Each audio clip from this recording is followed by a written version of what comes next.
پہلے خدا نخواستہ میاں بیوی میں اگر کوئی بات ہوتی تھی، شوہر شام کو واپس آتا تھا، معاملہ ختم ہو جاتا تھا. اب جب سے یہ سستا دور آ گیا کال کرنے کا، اب یہاں ذرا سی بات ہوتی نہیں ہے، دنیا میں پھیل جاتی ہے. ہر کوئی مشورے دے رہا ہے، تمہارے شوہر نے یہ کیا ہوگا، وہ کیا ہوگا، ساس کا کام ہوگا، نند کا کام ہوگا. یہ سب کیا ہے؟ یہ میڈیا ہے. اس کو سمجھنے کی کوشش کریں. گھروں کو برباد، اور خاص طور پہ جوان بچے بچیاں اپنے آپ کو، اپنے نفس کو بچا کے رکھیں. کتنے لوگ میسج کرتے ہیں، میں جوانوں کی بات کر رہا ہوں، جوان بچیاں بھی میسج کرتی ہیں، جوان لڑکے بھی میسج کرتے ہیں کہ ہمیں عشق ہو گیا ہے، ہمیں محبت ہو گئی ہے مولانا، ہم سے رہا نہیں جاتا، ہمیں راتوں کو جاگ جاگ کر کوئی عمل بتائیں، کوئی چیزیں بتائیں. عزیزان محترم، یہ کھوکھلے راستے ہیں، یہ حقیقت نہیں ہے. اسلام اس کی اجازت نہیں دیتا. ٹھیک ہے، اگر آپ کو کوئی پسند کسی وجہ سے آ جائے تو صحیح طریقہ گھر والوں کے ذریعے ہے. گفتگو نامحرم کی تیسرا شیطان ہوتا ہے، تیسرا شیطان ہوتا ہے. جو رات کو اگر آپ خدا نہ خواستہ یہ گناہ آپ سے ہو رہا ہے تو صبح فجر کی نماز نہیں پڑھی جائے گی.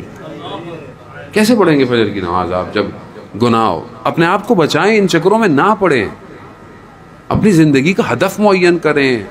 اور جو والدین بہتر سمجھتے ہیں، دیکھیں خود جب انسان کوئی لڑکا اگر اپنے لیے کوئی لڑکی کو ڈھونڈتا ہے نا تو وہ صرف لڑکی کو دیکھتا ہے، جبکہ گھر والے خاندان دیکھتے ہیں. اور تربیت خاندانوں میں ہوتی ہے. یہ ضروری ہے، اس کو سمجھیں. یہ ذمہ داری ہے کہ کل کو آپ کے آغوش میں امام کا سپاہی پیدا ہوگا تو آپ اپنے آنے والی اولاد کے لیے ایک صالح ماں ڈھونڈیں، نہ صرف ایک تصویر کہ انسان اس پر دیکھے. اور اس لیے مولا کائنات ارشاد فرماتے ہیں نا کہ اللہم صلی علی محمد و امام ارشاد فرما اللہم صلی علی محمد و.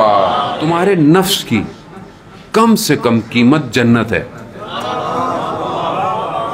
کم سے کم قیمت. اگر تم بیچنا چاہتے ہو نا اپنے نفس کو تو جنت سے کم نہیں بیچنا.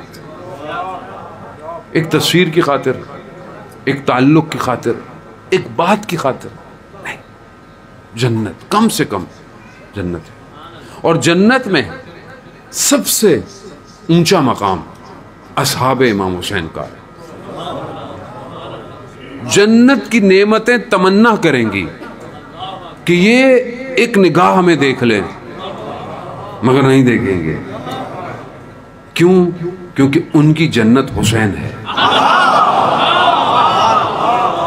ان کی جنت حسین ہے. اور ذرا اس کو سمجھنے، یہ وہ وادی ہے جو دعوت دے رہی ہے. آؤ آؤ، ہم بھی تمہیں دعوت دیتے ہیں. آؤ اس وادی کے اندر، آؤ عشق کی کیفیت سے عاشق کی طرح آؤ، مجنوں کی طرح آؤ.